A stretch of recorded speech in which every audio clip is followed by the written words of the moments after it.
Okay, so these are the uncertainty formulas right here. Okay, these guys. Oops, trying to go sideways. There you go. Look how straight a line I can draw. How am I doing that? Okay. If y is equal to a plus b, what they're saying here is if you've got 5 plus or minus 0.1 meters, right? Okay, let me just write that again. 5.0 plus or minus, say, 0.2 meters, right? Plus, right? 6 plus or minus 6.0, right? Plus or minus 0.4 meters, right? This is easy, right? This is, if we add those, we get 11, and then it's just plus or minus 0.6. Right, it actually be 11.0 plus or minus 0.6. So when you add the uncertainties, this is the uncertainty. This is A. This is the uncertainty of A, right? And then this is B, and that's the uncertainty of B, is what we're saying, right? And so the uncertainty of Y is just, this is Y, right? Okay, is A plus B. The uncertainty of it is just simply the sum of these uncertainties, right? And it would be true if we subtracted that.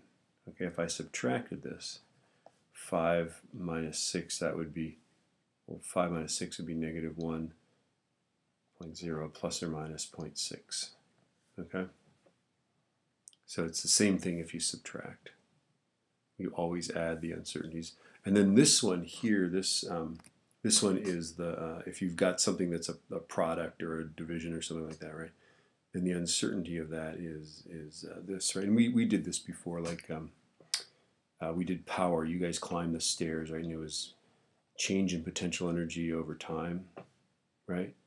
So the idea was that was our power in watts. So the uncertainty of power over power equals the uncertainty of mass over mass plus, I think you'd say G doesn't have uncertainty because that's 9.81, right? Uncertainty of height over height plus uncertainty of time over time. So for example, if you had a mass of 72 plus or minus 2 kilograms, a height of 3.2 plus or minus 0.1 meters, right, and a time of 4.51 plus or minus, I'll say 0.20 seconds, right? What you do is you calculate this, right? I'm going to go mgh divided by t, right? So I'm going to go 72 times 9.81 times 3.2 divided by 4.5. What did I say? 4.51. My answer is 501. I'll say 0.2, right?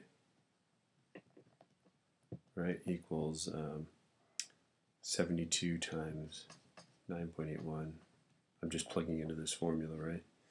The height is 3.2. The time was 4.51, right?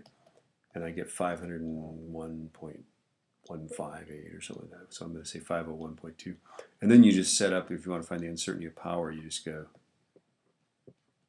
right? That equals the uncertainty of mass over mass, so 2 over 72 plus the uncertainty of height, so 0.1 divided by 3.2 plus, and then time, you go 0.20 over 4.51, right?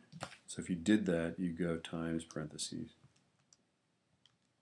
Okay, plus 0.1 divided by 3.2 plus 0.2 divided by 4.51,